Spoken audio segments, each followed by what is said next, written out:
Let's start जी. Forward contracts with respect to forex, यानी foreign exchange या जिसे हम करेंसी कहते हैं, करेंसी के रिलेटेड. ठीक है, तो इसके बारे में थोड़ी सी मैं पहले थ्योरेटिकल बातें सारी करता जाऊंगा ताकि आपको एक समराइज्ड वे में कॉन्सेप्ट्स भी क्लियर हो जाए. अच्छा, अब फॉरवर्ड कॉन्ट्रैक्ट्स में होता ही है कि डोमेस्टिक डीलर्स जो है ना ऑथराइज्ड होते हैं, जिस कंट्री में भी हम होते हैं. Domestic dealers are authorized for forward contracts, for forward contracts.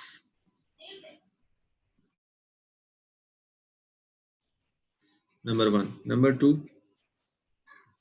Dealers can, ये जो डीलर्स हैं, dealers can provide foreign currency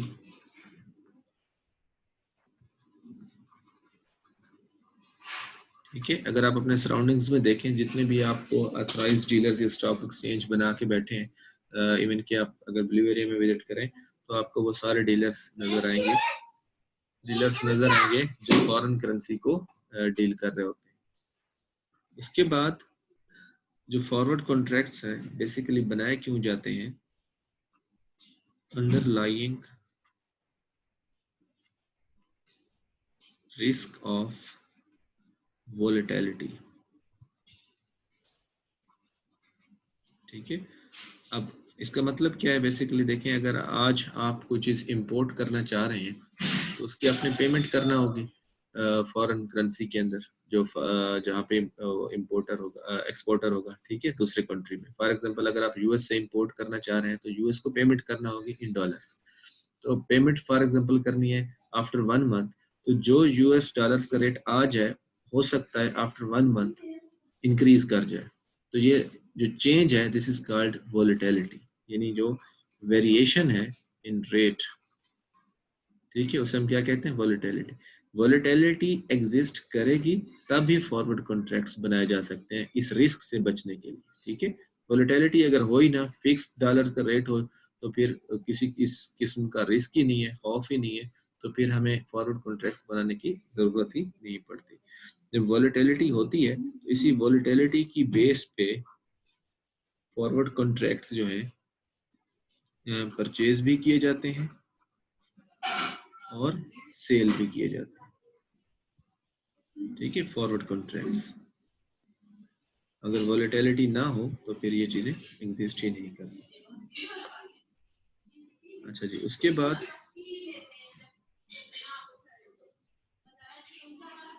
हम देखते हैं जी, जो फॉरवर्ड कॉन्ट्रैक्ट्स हैं,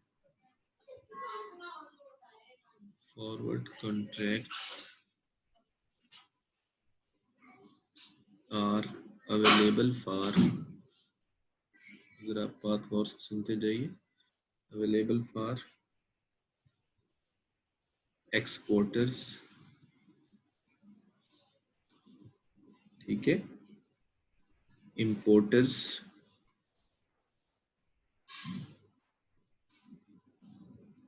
फार्म्स, ऐसे नॉमेनकल्चर है, जो भी नाम ले लें. उसके बाद कंपनीज इंटरचेंजेबल है सारे, और इंडिविजुअल्स इवन के एक्स्ट्रा. अच्छा जी, उसके बाद अब यहाँ पे हम बात करते हैं forward purchase contract. Forward purchase contracts. ठीक है, तो ये इनके लिए सूटेबल होता है बेसिकली फॉर इनवर्ड रेमिटेंस, यानी आपको कोई अमाउंट रिसीव होना हो उस सिलसिले में. ये भी आपको एग्जांपल के थ्रू भी बताऊंगा. और एक्सपोर्ट ऑफ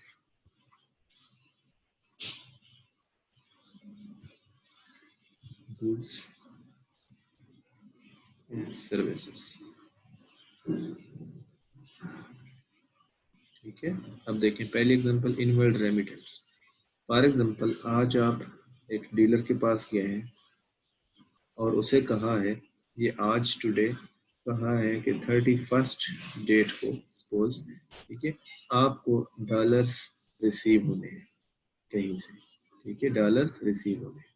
आप स्टॉक एक्सचेंज के डीलर के पास जाते हैं, उसे कहते हैं कि जी मुझे 31st डेट को डॉलर रिसीव होने हैं, तो मैं आज आपसे एक फॉरवर्ड कॉन्ट्रैक्ट करता हूँ, ठीक है, कि मुझे जो है ना वो डॉलर्स, क्योंकि मैंने अब डॉलर्स को क्या करना है, मैंने कन्वर्ट करना है रुपीस में, ठीक है। तो अब देखें इसको किस तरीके से बात को हम समझने की कोशिश करते हैं। अब देखो जब मैं डीलर के पास जाता हूँ तो ये मैं लिख लेता हूँ डीलर।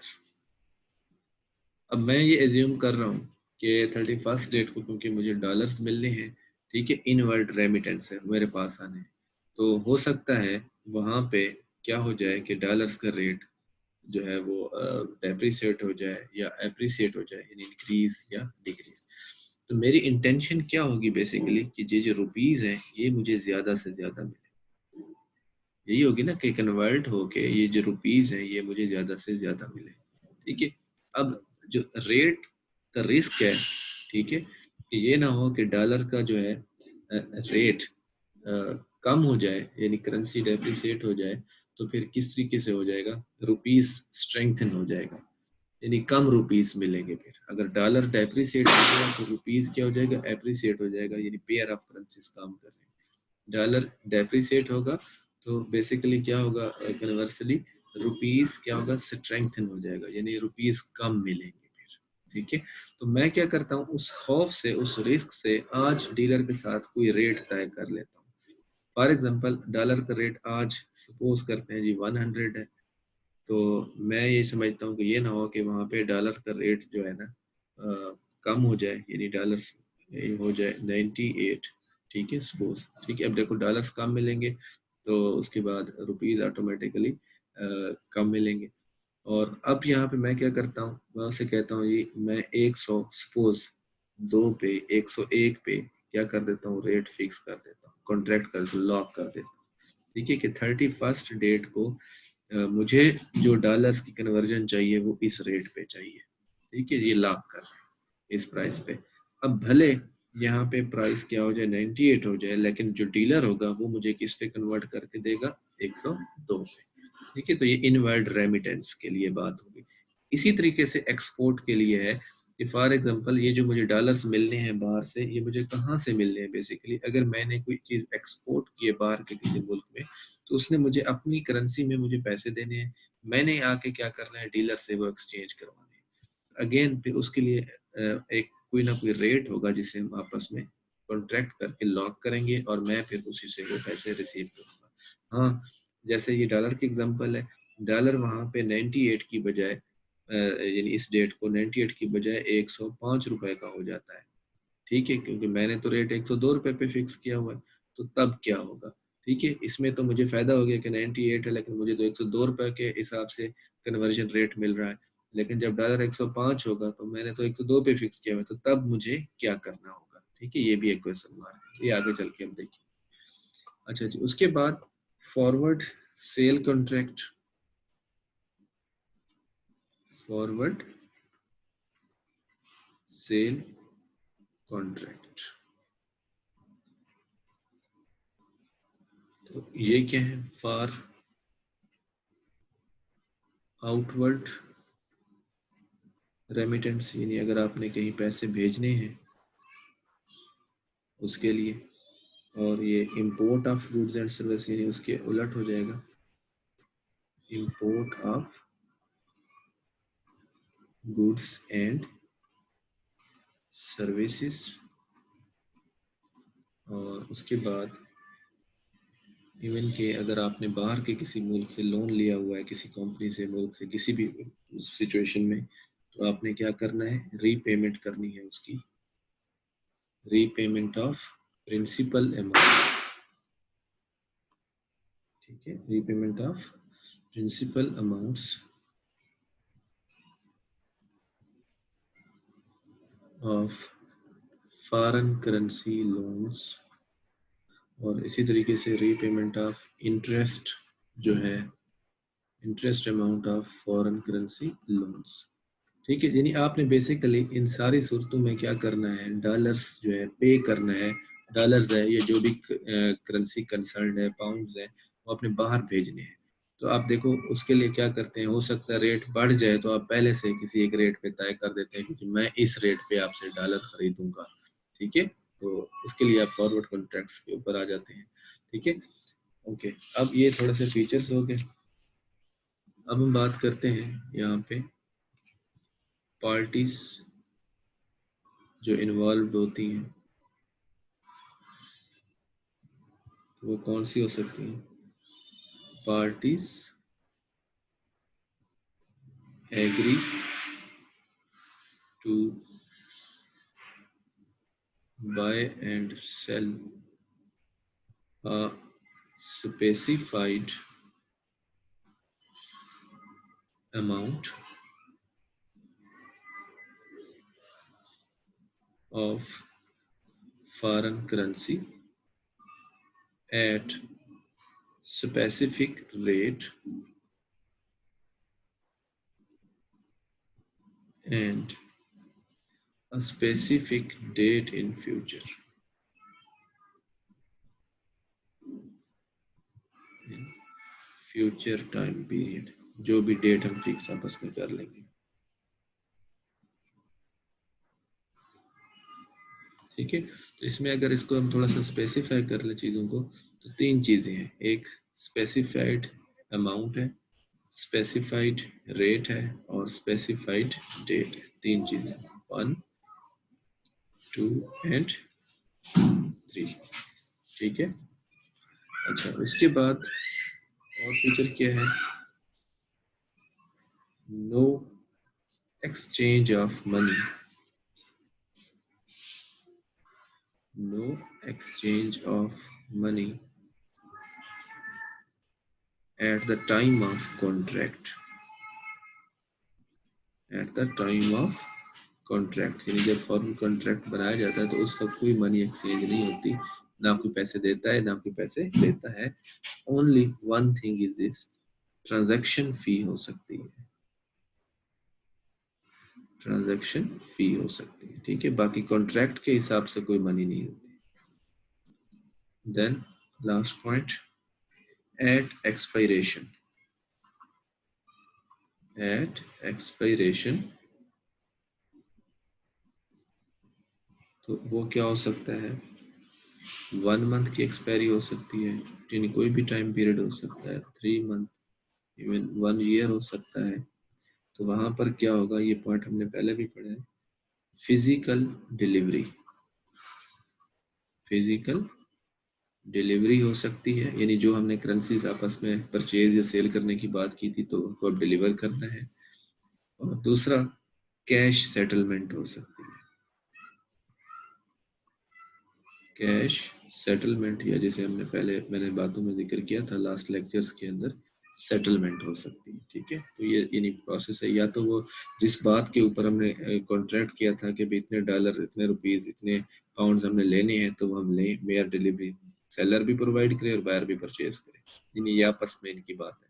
और दूसरा क्या है कि रेट का डिफरेंस जो होता है, रेट का इधर पार्टी वो क्या करे, पे करे, जो जिसके ऊपर भी वो रेट पड़ता है। ठीक है, तो ये थोड़ा सा थ्योरेटिकल बैकग्राउंड था अगेन, और हमने थ्योरेटिकल लेक्चर लास्ट में भी हमने लिए हुए हैं और थोड़े से एग्जांपल्स भी हमने डिस्कस की थी। ठीक है, अभी हम एक एग्जांपल करते हैं एक्सपोर्टर्स के पॉइंट ऑफ व्यू से, कि जिसने क्या करना है, पैसे रिसीव करने हैं। ठीक है, तो फर्स्ट ऑफ ऑल उस एग्जांपल को मैं थोड़ा सा यहाँ पे मेंशन कर देता हूँ, लिख देता हूँ ताकि आपको ज़रा पता चल जाए। एग्जांपल, इंटर बैंक, ठीक है, मार्केट रेट, तो कोई भी इंटर बैंक मार्केट रेट किसी भी कंट्री का हो सकता है। मार्केट रेट तो ये मैं अपने कंट्री के हिसाब से लिख रहा हूँ, फॉर, इसको मैं स्पॉट रेट भी कह सकता हूँ, स्पॉट रेट यानी टुडे फॉर $1। ठीक है, is equal to rupees 150 and 152, ये भी रुपीस, ये भी रुपीस। अब आपने इनको देखना है कि ये बेसिकली क्या चीजें लिखी हुई हैं। तो इसको कहते हैं बिड, और इसको हम कहते हैं आस्क, और ओवरऑल इसको क्या कहते हैं, कोट, कोटेशन। अच्छा, अब ये बिड या आस्क रेट किसकी तरफ से है? जो फाइनेंशियल इंस्टीट्यूशन है या ऑथराइज्ड डीलर, उसकी तरफ से, ठीक है। यानी अगर मैं ये बात करूं कि ये चीज क्या लिखी हुई है, ये जो 152 है, if you want to buy future currency, you want to buy a future currency, तो आपको ये रेट मिलेगा। लेकिन ये रेट क्या है? बेसिकली सेलिंग रेट है। तो हम एज अ स्टूडेंट नॉर्मली देते हैं ये सेलिंग रेट है। तो यहाँ पे मैंने तो लिखा है कि if you want to buy future currency, yes ये सेलिंग रेट जरूर है, लेकिन किसकी तरफ से है? उस फाइनेंशियल इंस्टीट्यूशन की तरफ से सेलिंग रेट है, ठीक है। और ये क्या है? बिड रेट यानी बाइंग रेट है, ठीक है। तो ये किसकी तरफ से? फाइनेंशियल इंस्टीट्यूशन की तरफ से। यानी वो अगर आप सेल करना चाहते हैं, if you want to sell currency, sell foreign currency, तो वो आपसे इतने में खरीदेगा। ये आप इतने में नहीं खरीदेंगे, वो आपसे इतने में खरीदेगा, आप बेचने वाले, ठीक है। ये उसके खरीदने का रेट है, ये उसके बेचने का रेट है। वैसे ये रेट्स मैंने ज्यादा लिख लिए डिफरेंस 52 नॉर्मली ये पॉइंट्स में डिफरेंसेस होते हैं, ठीक है। एक तो ये आपको कंसेप्ट पता होना चाहिए। अच्छा जी, उसके बाद फर्दर इंफॉर्मेशन, ये वन इंफॉर्मेशन हो गई। Second information, forward points. ये एक मैं आपको न्यूमेरिकल थोड़ा सा एग्जांपल के थ्रू समझाना चाह रहा था। फॉरवर्ड पॉइंट्स, तो ये टाइम लिमिट के हिसाब से होते हैं फॉरवर्ड पॉइंट्स। इसके बारे में आप डिटेल में बताता हूँ। सपोज मार्च, ये लिखा हुआ है 2025, और अप्रैल का लिखा हुआ है 30 to 45, और मई का लिखा हुआ है 58 to 80।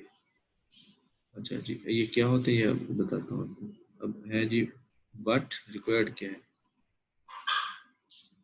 व्हाट अमाउंट, या व्हाट वुड लिख लेंगे, what would be the quote for export or an export proceeds, export proceeds which would be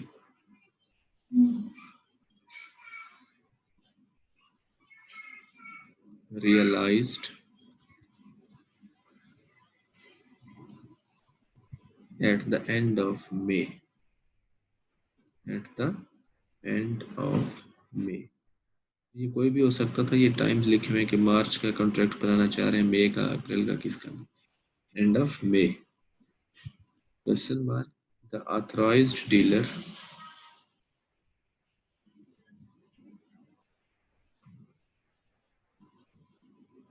charges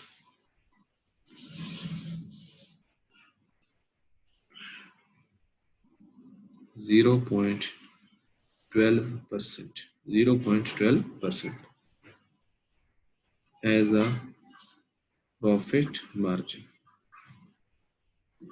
as a profit margin, ठीक है। अच्छा जी, अब हम चीज़ों को समझने की कोशिश करते हैं, ठीक है।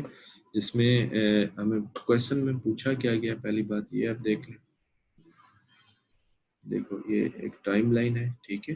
फॉर एग्जांपल आज हम समझ लेते हैं कि ये मार्च से शुरू हो रहा है, तो हम कहते हैं जिसको चलन जनवरी समझ लेते हैं, ठीक है।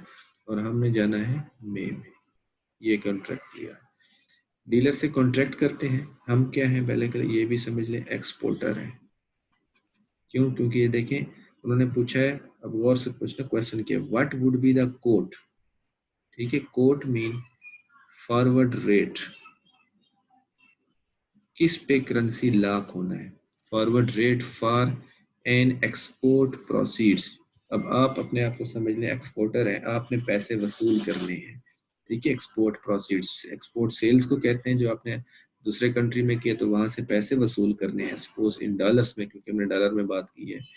तो which would be realised at the end of May, the authorised dealer charge this profit margin. अब आपने एक्सपोर्ट प्रोसीड्स वहाँ पे कलेक्ट करनी है, तो फिर क्या इसके हवाले से रेट, यानी आपको कोट मिल सकता है जो अथराइज्ड डीलर आपसे किस रेट पे जो है वो लॉक करेगा प्राइस, ठीक है। ये हमारा यानी इसमें न्यूमेरिकल क्वेश्चन है। अच्छा जी, उसके बाद अब हम बात करते हैं सॉल्यूशन की तरफ आते हैं। देखें आप क्या हैं, एक्सपोर्टर्स हैं, इसको मैं चीज़ें मेंशन कर देता हूँ। यानी बेसिकली क्या है, सेलर्स ऑफ गुड्स है, सपोज सेलर्स ऑफ गुड्स है। आप क्या चाहेंगे, wants to receive, you want to receive more funds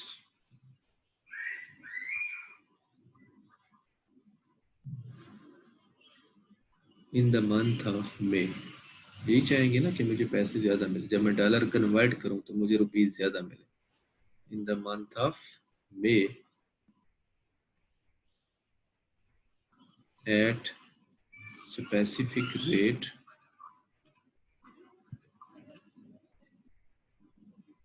ठीक है। और उसको आप क्या करते हैं, want to lock today, want to lock today, ठीक है। आप अपनी फीलिंग्स देखिए। अच्छा जी, अब यहाँ पे आप क्या करेंगे,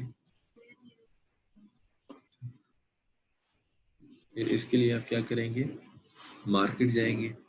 अब देखिए आपका रिस्क क्या है यहाँ पे, ठीक है।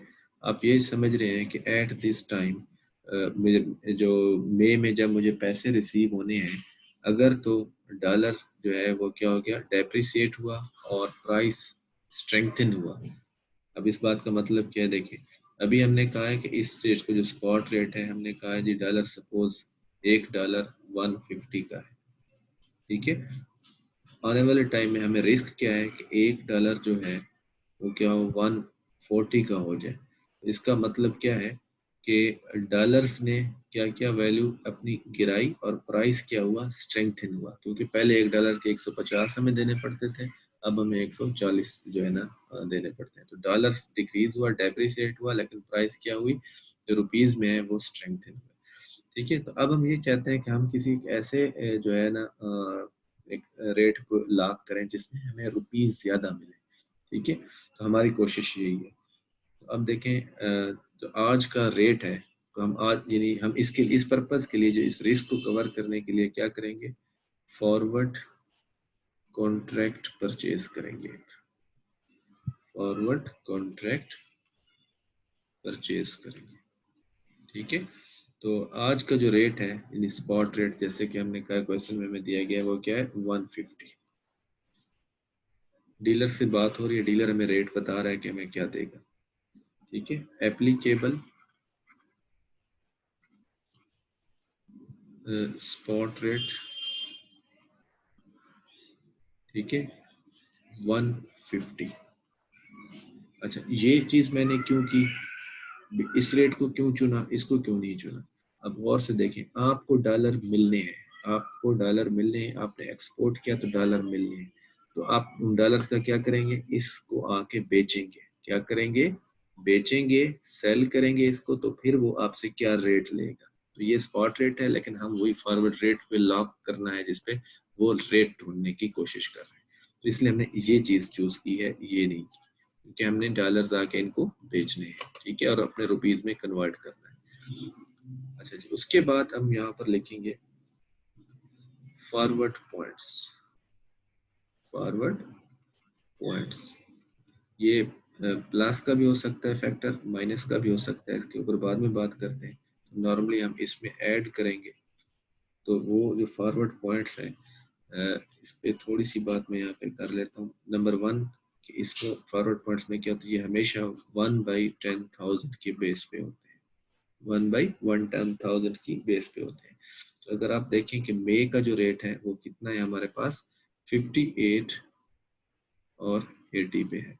तो हमने क्या करना है 58 लेना है जब ये सूरत हाल हो, जब ऐड करना हो। क्यों ऐड करते हैं ये आगे बताता हूँ। तो आप क्या करें, देखो 1/10,000 मीन 1/10,000 मल्टीप्लाइड बाय 58। अगर आप ये करें तो आपके पास आंसर आएगा 0.0058। ठीक है, ये स्पेशल फीचर्स है।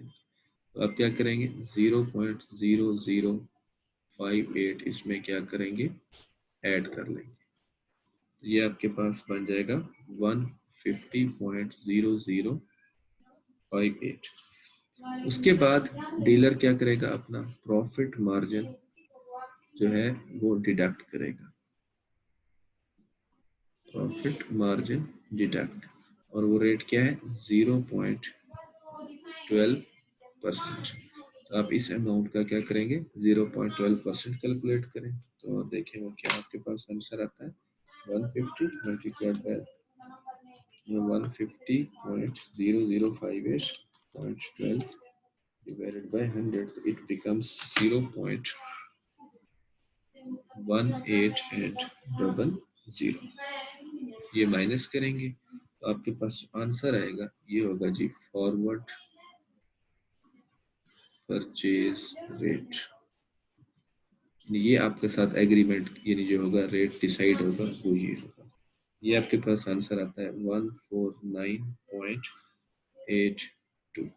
ठीक है, ये जब आप यहाँ से इसकी एडजस्टमेंट करते हैं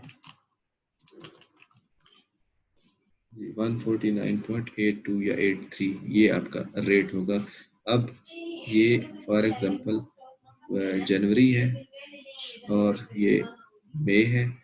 अब इस दौरान आपसे आज रेट तय हो गया कि 149.82 पे ये डीलर कह रहा है मैं आपको डॉलर कन्वर्ट करके दूंगा। ये क्या है फॉरवर्ड रेट है। डीलर क्या कह रहा है कि मैं 31 या 30 मई को जो भी डेट जिस डेट को भी आप आएंगे, ठीक है, in the month of May, वो हमें डॉलर कन्वर्ट किसने में किस रेट में करके देगा 149.82। ये रेट मैंने यहाँ क्यों लिखा है, आज हमारा ये एग्रीमेंट हुआ है इस टाइम पीरियड। ठीक है, तो ये हमें कन्वर्ट करके देगा इज इक्वल टू $1। ठीक है, अब हो सकता है यहाँ पे एक्चुअल स्पॉट रेट, थोड़ा सा बात को गौर से सुनना है। एक्चुअल स्पॉट रेट हो गया हो 145 $1 का इक्वल टू 1। ठीक है, तो आपको तो फायदा हो गया इसमें क्योंकि आपका रेट किस में लॉक हुआ है 149, यानी आपको $1 के बदले में क्या मिलना है कन्वर्जन रेट 149.82। आपने तो ये चूज कर लेना है और कॉन्ट्रैक्ट जो है उसको फिजिकल डिलीवरी में लेके आना है या कैश सेटल में जो डिफरेंस है वो ले लेना।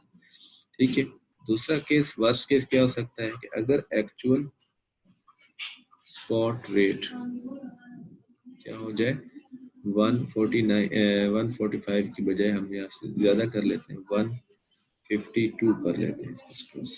तो अब आपका तो कन्वर्जन रेट लॉक हुआ है 149.82 पे। तो अब आप क्या करेंगे, आपके पास एक रास्ता है, या तो वो कॉन्ट्रैक्ट जो है वो तोड़ दें। क्या करें, कॉन्ट्रैक्ट तोड़ दें और आप मार्केट में किसी और जगह जाके 152 पे जाके बेच दें डॉलर। ठीक है, लेकिन इस केस में क्या होगा, आपको फाइन्स हो सकता है कॉन्ट्रैक्ट को ब्रेक करने का, कोई पेनल्टी हो सकती है। ठीक है, एक्स्ट्रा अब इसकी कास्ट होती है। ठीक है, इन सारी चीज़ों की कि भैया आपने कॉन्ट्रैक्ट क्यों ब्रेक किया। ठीक है, तो अब आपको ये देखना है कि फॉर एग्जांपल इन करेंसीज की कास्ट जो है मेरे पास वो क्या लेते हैं, फॉर एग्जांपल एक 0.50 लेते हैं फॉर एग्जांपल, इसकी ये फाइन्स है। तो फिर भी आप देखें आपको कॉन्ट्रैक्ट तोड़ने का जुर्माना जो है पेनल्टी है वो थोड़ी है, और आप वो कॉन्ट्रैक्ट तोड़ देते हैं और मार्केट में जाके किसी और को वो अपने डॉलर से वो कन्वर्जन करवा लेते हैं। और अगर ये जुर्माना हर जाना ज़्यादा हुआ तो फिर आप क्या करेंगे, इसको कॉन्ट्रैक्ट को ब्रेक नहीं करेंगे और अपने लॉक की हुई एग्रीमेंट की जो प्राइस है उस पर फिक्स रहेंगे। होपफुली आपको ये कॉन्सेप्ट यहाँ पे क्लियर हो गया। अच्छा, अभी हम जल्दी से बात कर लेते हैं फॉरवर्ड पॉइंट्स की, ठीक है, जो हमारा पॉइंट ऊपर एक रह गया, ठीक है, फॉरवर्ड पॉइंट्स क्या होते हैं ये वाला, ठीक है। तो ये बेसिकली क्या होता है, हम इसके ऊपर डिस्कशन कर लेते हैं। Forward points are normally added और सब्ट्रैक्टेड, ठीक है, from from current spot rate, ठीक है, and are determined by and are determined by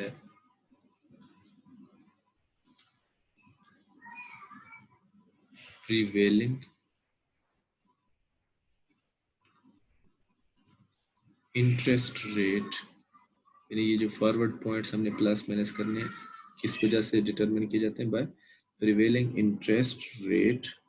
कहाँ पर प्रिवेल कर रहा होगा जो interest rate, in two currencies,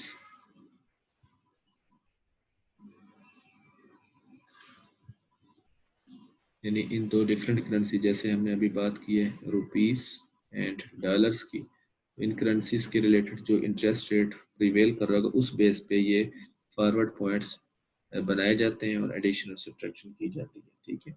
और करेंसी नॉर्मली क्या होती है, हमेशा इन पेयर में होती है। Currency always trade in pairs, ठीक है, जैसे हमने ये बात की है, ठीक है। उसके बाद ये जो बेसिस हैं ये डिसाइड किस बेस पे किए जाते हैं, at the length of contract, यानी टाइम जो है, लेंथ ऑफ कॉन्ट्रैक्ट। अभी अगर आप इस क्वेश्चन को देखें तो यहाँ पे जो है ये मार्च का कॉन्ट्रैक्ट रेट कुछ है, अप्रैल का कुछ है फॉरवर्ड पॉइंट्स, और मई के कुछ है। ये देखें अकॉर्डिंग टू लेंथ जो है वो इंक्रीज डिक्रीज हो रहे हैं। और बाकी मैंने वो आपको बता दिया है कि ये क्या होते हैं, इनफ्रैक्शन होते हैं, और फ्रैक्शन आपको मैंने बता दी है। अच्छा जी, उसके बाद एडिड